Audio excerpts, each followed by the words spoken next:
RFI et France 24 présentent Mardi politique.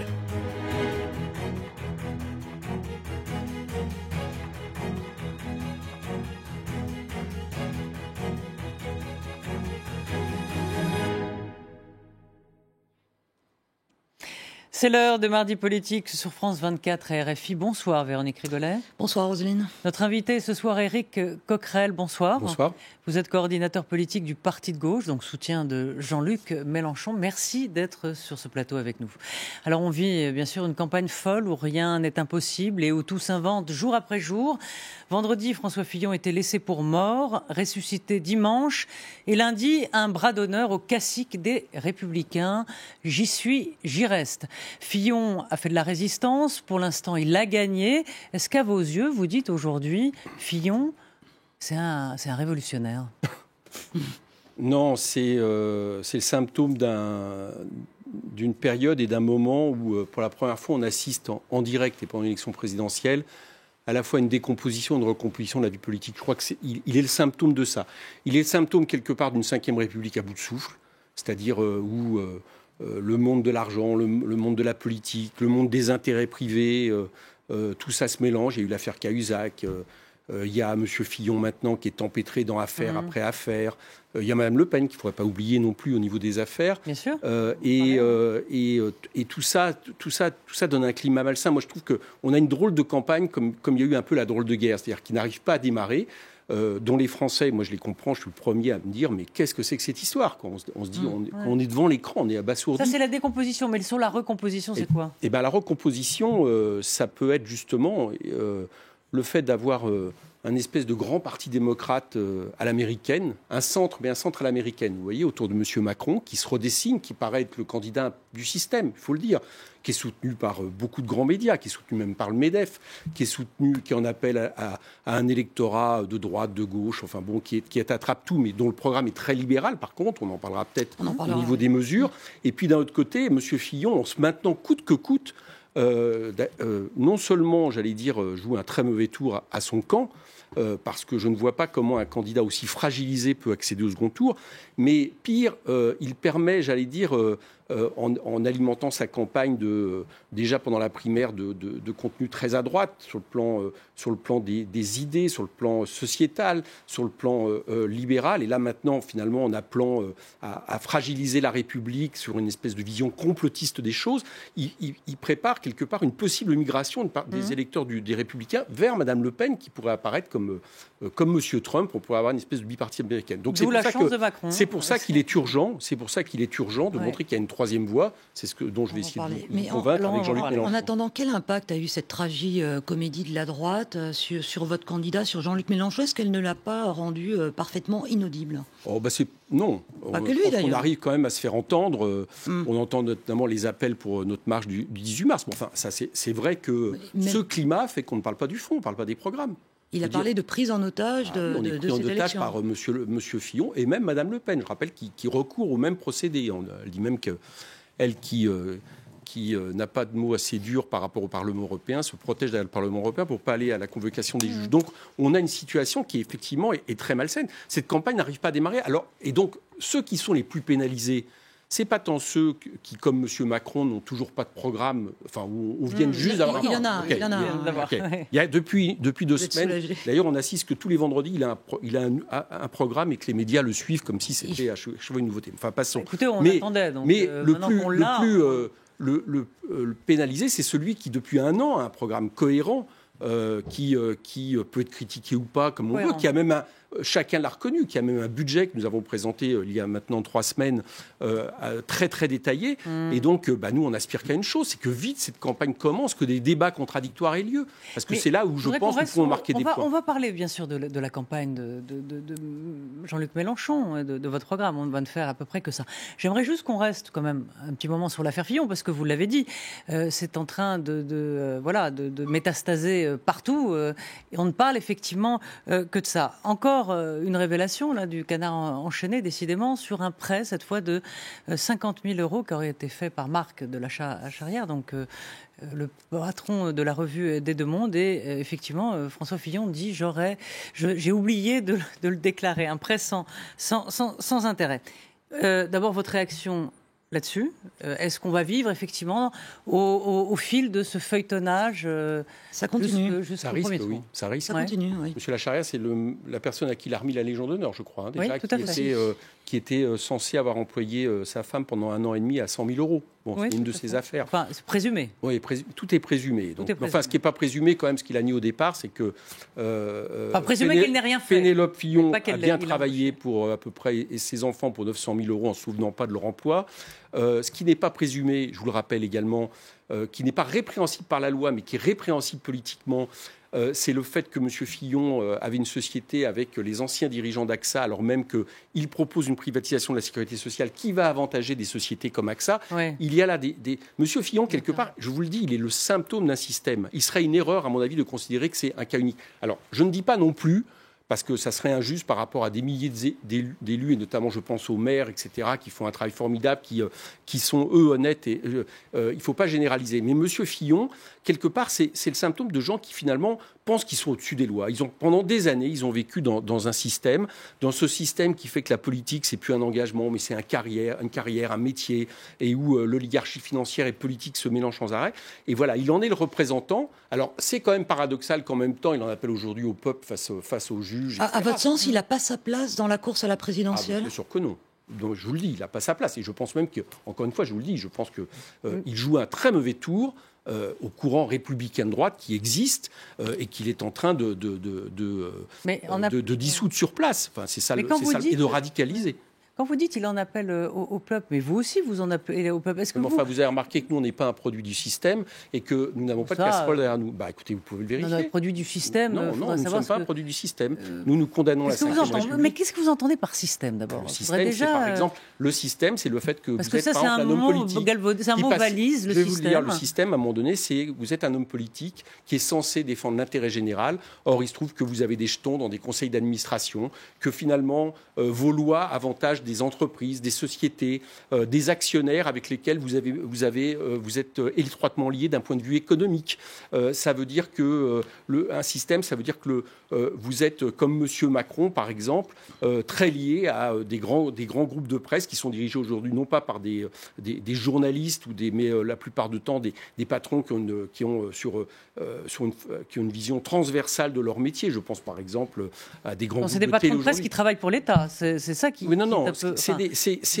Le système, aujourd'hui, c'est une oligarchie financière et politique qui se mêle étroitement au bénéfice des uns et des autres et qui, finalement, défendent le même système depuis des années, où on voit que la plupart des richesses nationales ont été captées justement par la spéculation, par la bourse et tout ça.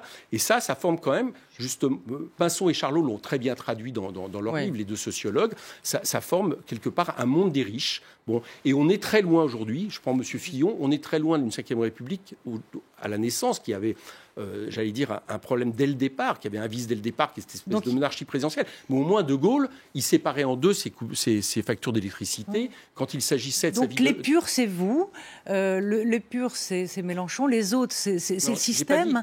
Je dis une chose, c'est qu'on ne peut pas faire une comparaison entre ceux qui, depuis des années, de manière cohérente, dénoncent ce système, dénoncent la captation des richesses par le capitalisme financiarisé, dénoncent le fait que l'intérêt général est souvent dévoyé, dénoncent le fait que l'austérité, au nom de l'austérité, on casse l'État social. Oui.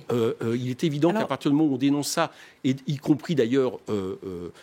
j'allais dire, sans être, en étant indépendant par rapport aux deux grands partis qui se partagent le pouvoir depuis des années, vous me permettrez de dire qu'effectivement, je pense que nous n'avons pas de comparaison. Et juste dernière question, avant que je redonne la parole à Véronique. Donc, est-ce que votre modèle aujourd'hui, c'est, par exemple, le Venezuela, comme l'était, Jean-Luc Mélenchon avait une admiration pour Chavez, tout nationaliser et contraindre les entreprises. On produit plus, on connaît le résultat aujourd'hui. Est-ce que votre modèle aujourd'hui, c'est le Venezuela? Non, il n'y a pas de modèle, parce que derrière le modèle, ça voudrait dire quelque part qu'on essaye d'appliquer, des choses dans des pays qui ont des conditions de vie économiques totalement différentes à une situation qui est la nôtre en France. Par contre, il y a effectivement des politiques qui nous inspirent. Et la politique de M. Chavez, pendant des années, qui a consisté à dire qu'il n'était plus possible que la rente pétrolière serve seulement quelques-uns, comme ça a été des dizaines d'années au Venezuela, mais alimente la santé, permettre l'éducation, permettre à des gens de mourir. C'était au début, le pétrole, d'accord, mais après on a tout nationalisé. Excusez-moi, toutes les années Chavez.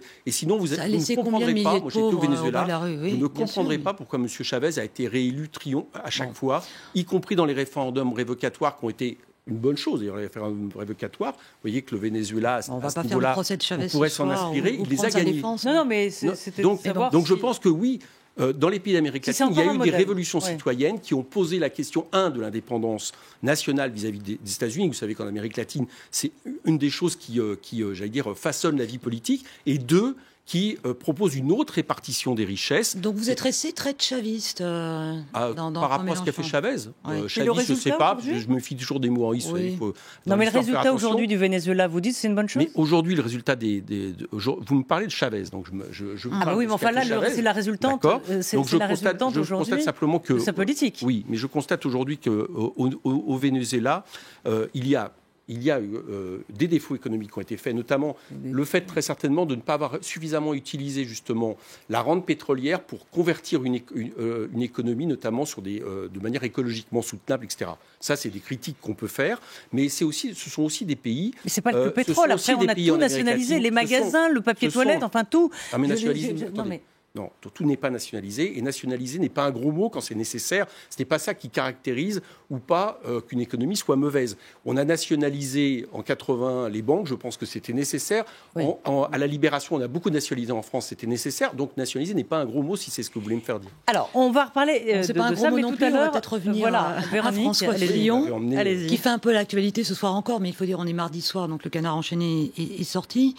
Sur le plan politique, face au jusque-boutisme de François Fillon, Alain Juppé a donc renoncé à être le fameux plan B qu'on a longtemps cherché. C'est un peu amer. D'ailleurs, hier matin, qu'il a jeté l'éponge en dénonçant un véritable gâchis. On l'écoute. Quel gâchis! Comme l'a montré la manifestation d'hier au Trocadéro, le noyau des militants et sympathisants LR s'est radicalisé. François Fillon n'a cessé d'affirmer sa détermination et hier soir encore son obstination. Alors on vient d'entendre Juppé, Éric Coquerel, de qui Fillon est-il le candidat? Est-ce que c'est le candidat d'une droite radicalisée, comme l'a évoqué hier Alain Juppé? En clair, est-ce que Fillon fait le jeu du Front National aujourd'hui? En tout cas, il radicalise son électorat, c'est sûr. C'est-à-dire qu'il a... nous, on pense que, vous savez, les moments de campagne, c'est des moments d'éducation populaire. Donc, vous transmettez des messages aussi, vous indiquez des choses. Là, il est clair que par rapport à son électorat, il l'a fait déjà pendant la primaire sur des thèmes sociétaux où il a flatté un côté très réactionnaire. Vous parlez de sens commun, d'un point de vue économique, il a fait une campagne très libérale, ultra-libérale. On voit d'ailleurs que c'est ça qui quand même désarçonne, c'est que là, il a commencé à aller un petit peu dans un sens, disons, un petit peu plus souverainiste, de reprendre certaines intonations. Donc il y a quand même là-dedans quelque chose qui est difficile à suivre. Et puis là, surtout, moi, ce qui m'a... Bon, il y a aussi il reprend un peu les mots de Le Pen par rapport à la question d'un espèce de racisme anti-musulman, même s'il le fait de manière plus soft et plus, j'allais dire, civilisée. Mais enfin, c'est un Le Pen soft, François Fillon ? C'est quelqu'un qui peut... non, je ne sais pas si le personnage peut évoluer vers ça. Puis en plus, c'est pas mon problème. Mais je pense malheureusement qu'il peut assurer, on l'a déjà observé sur plusieurs élections récentes, il peut assurer le fait que de manière décomplexée, une partie de son électorat, j'allais dire, rompe les digues républicaines qui jusqu'à maintenant existaient, et finalement on arrive à voter Le Pen au deuxième tour. Donc c'est ça qui m'inquiète, y compris, je vous le dis, dans cette façon d'en appeler contre les juges, d'en appeler, de laisser penser que finalement ça serait lui aussi le système à bon dos dans ces cas-là qui s'en prend à lui, alors que ce sont des gens, je vous rappelle, qui demandent la tolérance zéro face à des syndicalistes qu'on lève à 5h du matin parce qu'il y a une chemise déchirée, face à des jeunes qui manifestent. Et là, tout d'un coup, sur des histoires quand même très graves, on parle de centaines de milliers d'euros, on parle de gens qui, au lieu de servir l'État, se sont service dans les caisses de l'État. C'est de ça dont il est question. Et bien là, tout d'un coup, ça serait une justice insupportable. Bon, c'est pas bien ce que menace pour la République, carrément. Comment ? C'est une menace contre la République. Je trouve qu'il fragilise les principes républicains. Est-ce que cette droite qu'on a vue au Trocadéro, vous dites c'est une nouvelle droite qui émerge, dans le fond, qu'on ne soupçonnait pas de ce... Ouais. C'était quoi, une majorité à droite, une majorité à droite, silencieuse. Une majorité, en tout cas, une radicalisation qui a gagné la primaire avec 4 millions d'électeurs. Ouais, donc déjà, la majorité d'un camp, on va dire. Voilà. Mais déjà, comme maintenant on reprend les images des organisateurs, on sait qu'il y a eu des photos qui ont été prises et qui montraient que on était très très loin des 200 000 et qu'on était plutôt sur quelques milliers de personnes. Donc moi j'estime, c'est une des caractéristiques de ce qui s'est passé. J'estime qu'en réalité c'était plutôt un flop par rapport à ce qu'il voulait. Je vous rappelle qu'au début il a annoncé 300 000 personnes. En tout cas il a claqué le bec à ceux de... Voilà. La mobilisation est là. Je continue à dire que certains médias l'ont aidé là-dessus avec une image où on a relayé largement. C'est un choix, vous savez, vous faites des plans de place. Vous pouvez faire des plans de place montrant que la place est à motivée remplie. D'ailleurs, c'est arrivé à Jean-Luc Mélenchon avec TF1, où on croyait qu'il y avait beaucoup de monde derrière lui et il y avait 3 Pékins. Après, il s'est avéré que... Oui, mais en l'occurrence, c'était avant les manifestations. Enfin, justement, c'est peut-être la démonstration inverse que les médias peuvent à certains moments servir ou desservir des candidats. Là, en l'occurrence, je trouve qu'ils ont servi M. Fillon. Donc, je ne sais pas si c'est majoritaire. En tout cas, il y a une partie de l'électorat de droite, qui jusqu'à maintenant suivait les Républicains et qu'il est en train de radicaliser. Enfin bon, je ne fais que répéter ce qu'on voit et qu'on constate tous les jours. Pour revenir à ce que disait Véronique il y a un instant sur Alain Juppé, est-ce que vous considérez dans le fond qu'il y a de la grandeur aujourd'hui à dire non, je n'irai pas parce que il n'a pas dit le mot, mais c'est Mélenchon d'ailleurs qui a théorisé le dégagisme. On n'a pas voté pour moi aux primaires, donc dans le fond j'y vais pas.